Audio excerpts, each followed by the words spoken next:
Welcome to the African Business Highlight on SEM Television. On our bulletin today, Nigeria now second most food insecure nation globally. Ghana's inflation is to 28 months low in July. From Kenya, Secretary General of COTU cautions on IMF conditionalities implementation. South Africa's number of unemployed rises to 8.4 million. Zimbabwean Manufacturers decries forex inaccessibility. Nigeria has experienced a sharp deterioration in its food insecurity status, now ranking as the second country globally with the highest number of people grappling with hunger. This is according to the 2024 Global Report on Food Crises. GRFC attributed this position to a complex of interplay of factors, including conflict, economic shocks, and climate change. Since 2016, Nigeria has consistently ranked among the top 10 countries grappling with food insecurity. A gradual ascent saw the nation climb from 4th in 2016 to 2nd in 2017 before experiencing a temporary respite in 2018. Ghana's annual inflation rate has dropped to 20.9% in July 2024. This is the lowest level in 28 months since March 2022 and the fourth consecutive month of decline.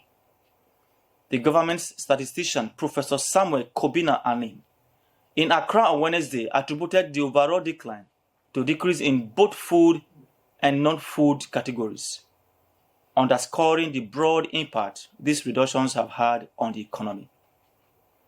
As inflation continues to ease, there is a growing speculation that Ghana's central bank may consider lowering interest rates to further stimulate economic activity. Secretary General of the Central Organization of Trade Unions in Kenya, Francis Atwoli, has strongly cautioned John Mbadi, Secretary of the National Treasury Cabinet, against blindly implementing IMF loan conditionalities.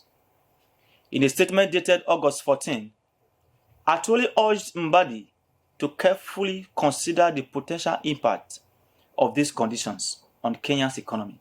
He noted that consequences from following IMF advice without scrutiny has historically been adverse for citizens and workers. The IMF conditions include hiking taxes, reducing subsidies, and cutting government waste. With these conditions met, Kenya stands a chance of unlocking $3.9 billion in economic funding and a separate climate funding of $542 million. Unemployment rate jumps to 33.5% in South Africa in the second quarter of 2024, the highest since the government repealed COVID-19 rules in the second quarter of 2022. According to Reuters, an economist, Sanisha Pakirisamani, said significant job creation in South Africa would take time, and as such, they are not expecting significant job growth in the remainder of this year. Business Life said that South Africa added about 1.8 million jobs since the start of 2022. This was mostly towards the end of 2022 and the beginning of 2023. Over this period, the labor force increased by about 2.2 million to 25 million. This resulted in the total number of unemployed people in South Africa increasing to 8.3 million in the second quarter of 2024.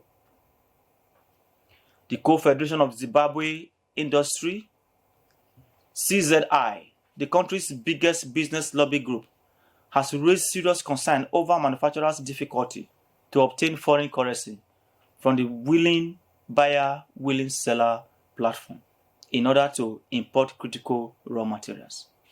CZI CEO Sekai Kovarika said the situation was dire.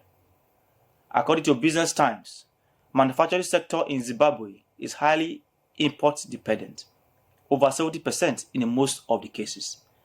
inability to access forex is a serious threat to the economy. This is our highlights for today. Subscribe to our channel for more highlights as they come your way. I am Robert, reporting for SEM Television.